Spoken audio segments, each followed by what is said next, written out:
आज की इस क्लास में हम पैलियोलिथिक पैलियोलिथिक एज यानी पूरा पाषाण युग के बारे में डिस्कस करेंगे। इस क्लास के थ्रू आउट आप ओल्ड एनसीईआरटी राम शरण शर्मा के बुक के पढ़ने के तरीके को सीख पाएंगे।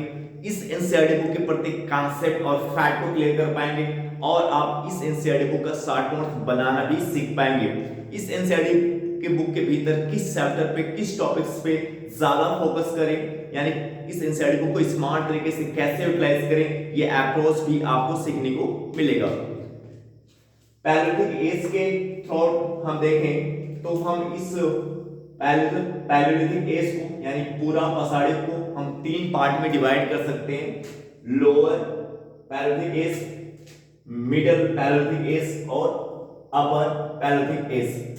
जब आप स्टोन एज पढ़ते हैं, स्टोन एज के थ्रू आउट आपको 4 चैप्टर पढ़ना पड़ता है।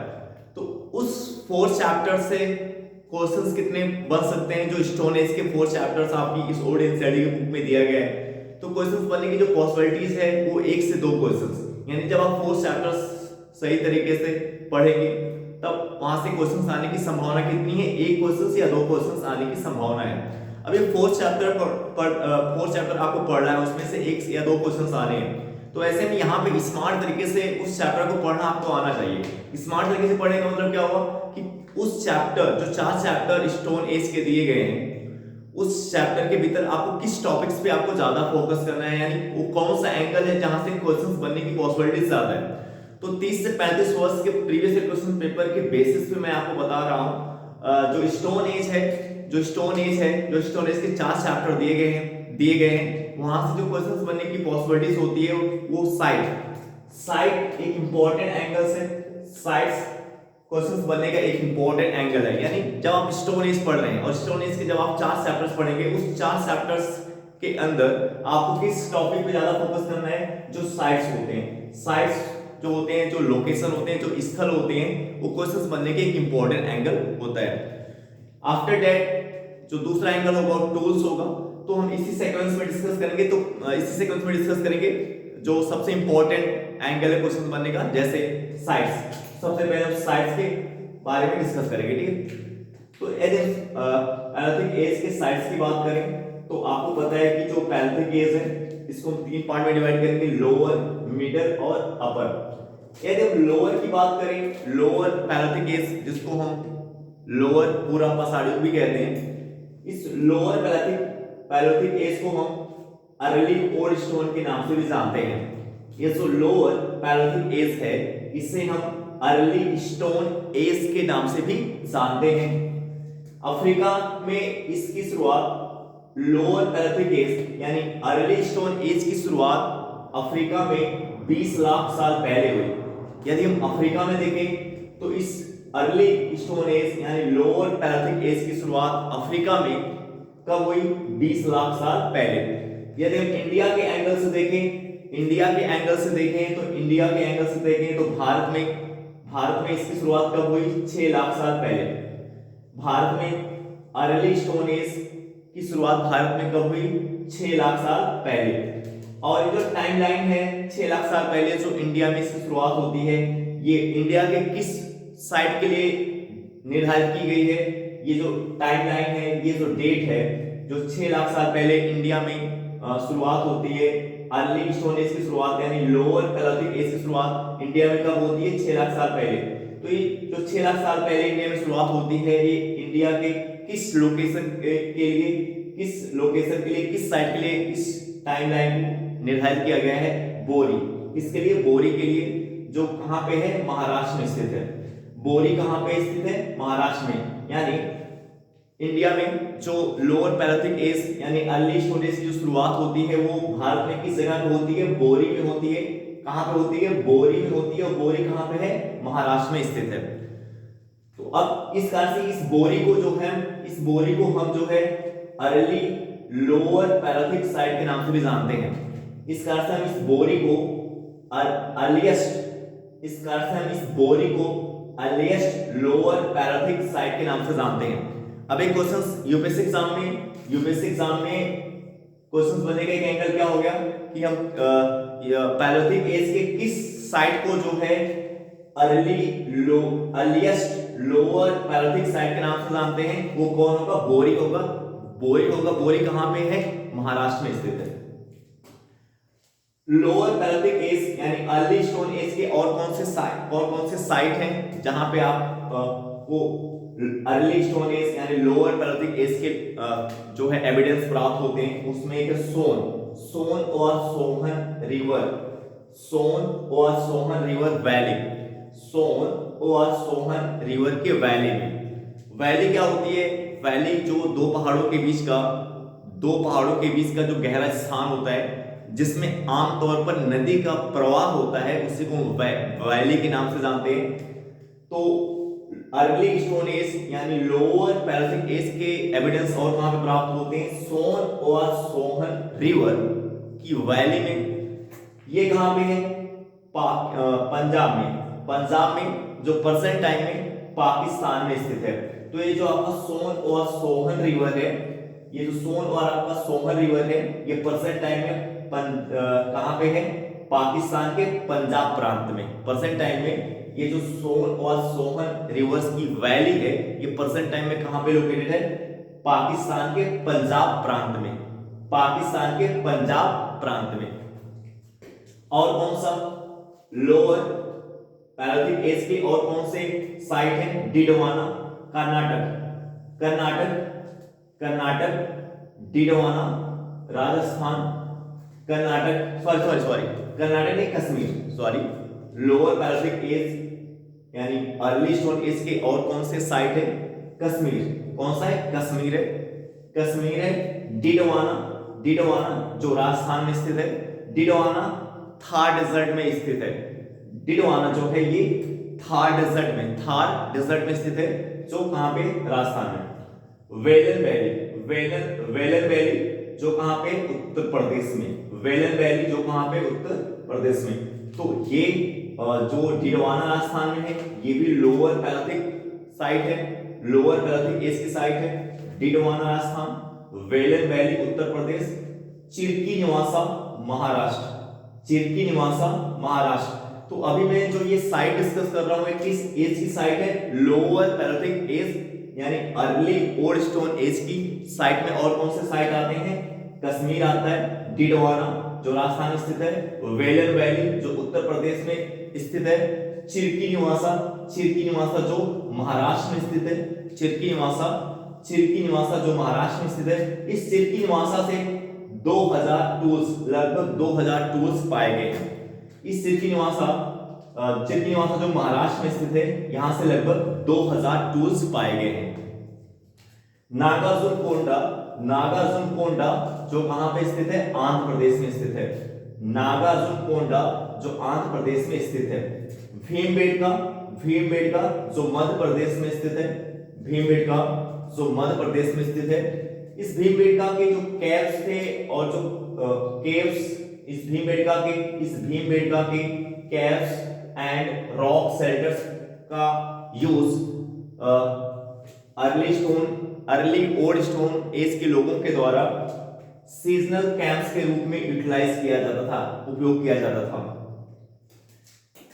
इस भीमबेटका जो मध्य प्रदेश में स्थित है, यहाँ के जो कैव्स थे एंड रॉक शेल्टर्स थे, ये लोअर पैरालिथिक एज यानी अर्ली ओल्ड स्टोन एज के लोगों के द्वारा सीजनल कैंप्स के रूप में यूटिलाइज किया जाता था, सीजनल कैंप्स के रूप में यूज किया जाता था, उपयोग किया जाता था। सीजनल कैंप का मतलब क्या हुआ? जैसे वर्षा के समय में इस भीमबेटका के केव्स और रॉक शेल्टर्स को रहने के लिए प्रयोग करते थे, यूटिलाइज करते थे, रहने के लिए इसका इस्तेमाल करते थे। धूप से गर्मी के महीने में धूप से बचने के लिए इस कैंप्स का, इस रॉक शेल्टर्स का उपयोग किया जाता था। किसके लोगों के द्वारा? अर्ली ओल्ड स्टोन एज के लोगों के द्वारा, यानी लोअर पैरालिथिक एज के लोगों के द्वारा। इस लोअर पैरालिथिक एज यानी अर्ली ओल्ड स्टोन एज के लोगों को होमो सैपियंस के लोगों के साथ जोड़ करके देखा जा सकता है। इस लोअर पैरालिथिक एज यानी अर्ली ओल्ड स्टोन एज के लोगों को हम किसके साथ जोड़ के देख सकते हैं? होमो सैपियंस के लोगों के साथ। यानी ये जो होमो सैपियंस थे, ये मानव विकास के क्रम में सबसे बुद्धिमान मानव माने जाते हैं। होमो सैपियंस मानव विकास के क्रम में सबसे बुद्धिमान मानव ये माने जाते हैं। तो अर्ली ओल्ड स्टोन एज के लोगों को आप किससे कनेक्ट कर सकते हैं, किससे कनेक्ट कर सकते हैं, किससे, किस लोगों के, किसके समूह का, किस समूह के लोगों का ये सूचक है, किस जो अर्ली ओल्ड स्टोन एज के लोग जो हैं ये होमो सैपियंस के समूह के लोगों का जो है, जो अर्ली ओल्ड स्टोन एज है ये किस लोगों के समूह को दर्शाता है। ये जो अर्ली ओल्ड स्टोन एज के लोग थे ये किस समूह के लोगों को दर्शाता है, ये होमो सैपियंस के लोगों के समूह को दर्शाता है। अब हम बात करेंगे मिडल ओल्ड स्टोन एज की। तो जो मिडल पैलियोलिथिक एज है, मिडल पैलियोलिथिक एज की बात करें तो इसके साइड में, मिडल पैलियोलिथिक एज की साइड में कौन कौन से साइट आते हैं, वेलन वैली जो कहां पे स्थित है, उत्तर प्रदेश में। वेलन वैली जो उत्तर प्रदेश में स्थित है। ये जो वेलन वैली है ये foot hills of the Vindhya mountains.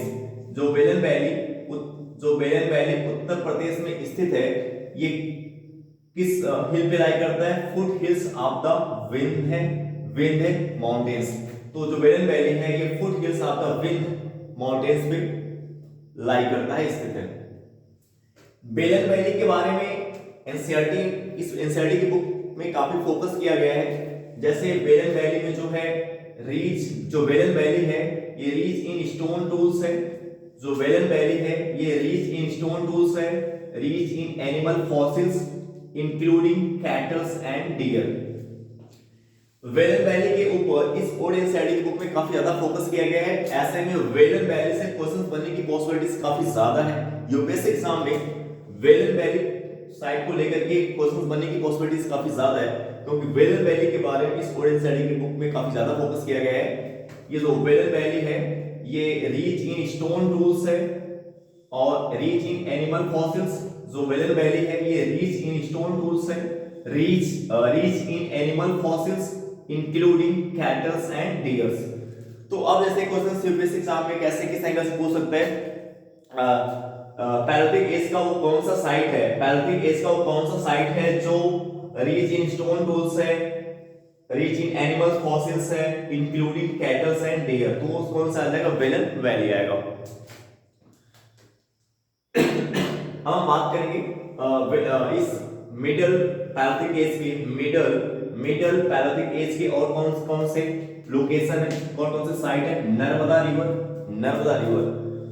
इस मिडल पैलियोलिथिक एज के और कौन से साइट है, Narmada river, south of Tungabhadra river, Narmada river और south of Tungabhadra reverse.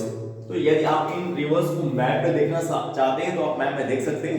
In reverse का नाम आप डालेंगे नर्मदा रिवर्स तो मैप गूगल पे डालेंगे नर्मदा रिवर्स तो उसका पूरा मैप आपके सामने आ जाएगा। तो वहां पे आप देख सकते हैं नर्मदा रिवर्स के बारे में। आप साउथ और तुंगभद्रा रिवर को भी आप देख सकते हैं इस तरीके से। और अब हम बात करेंगे अपर पैलियोलिथिक एज की बात करेंगे।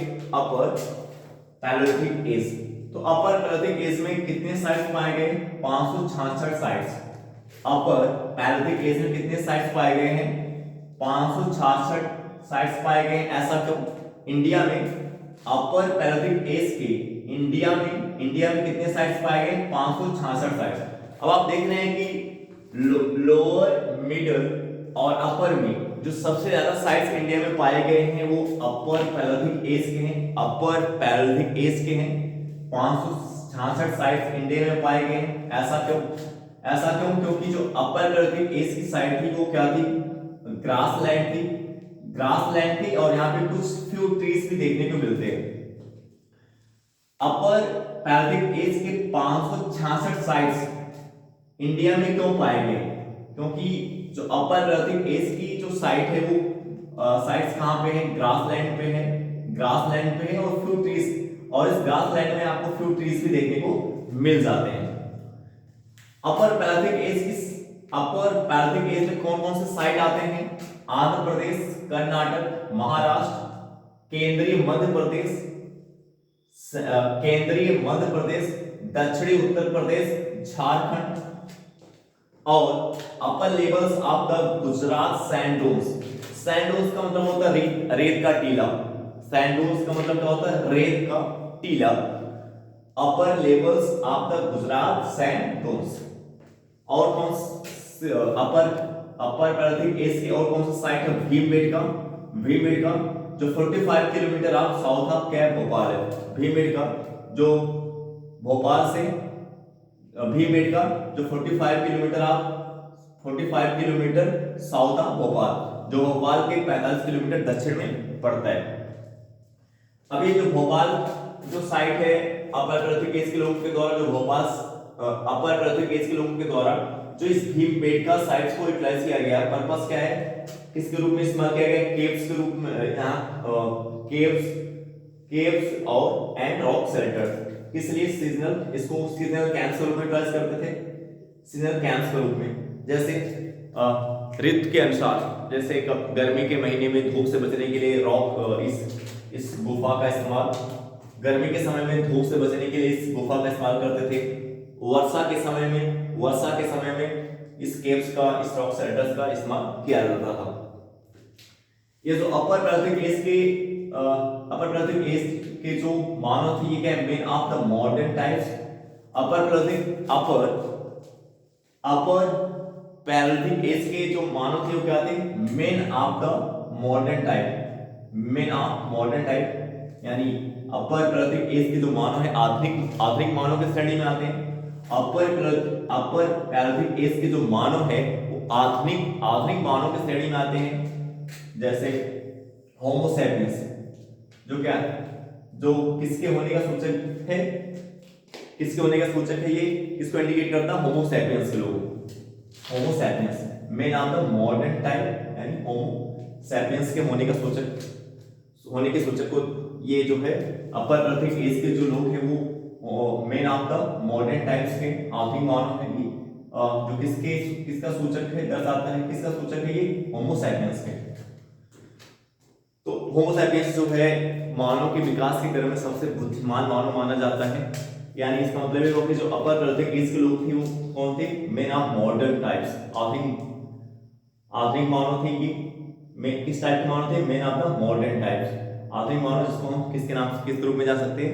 होमो सैपियंस के रूप में, जो सबसे बुद्धिमान, मानव विकास के क्रम में सबसे बुद्धिमान मानव माना जाता है। आई होप दैट ये क्लास आपको समझ में आया होगा। अब हम आपसे नेक्स्ट वीडियो मिलेंगे। Okay bye.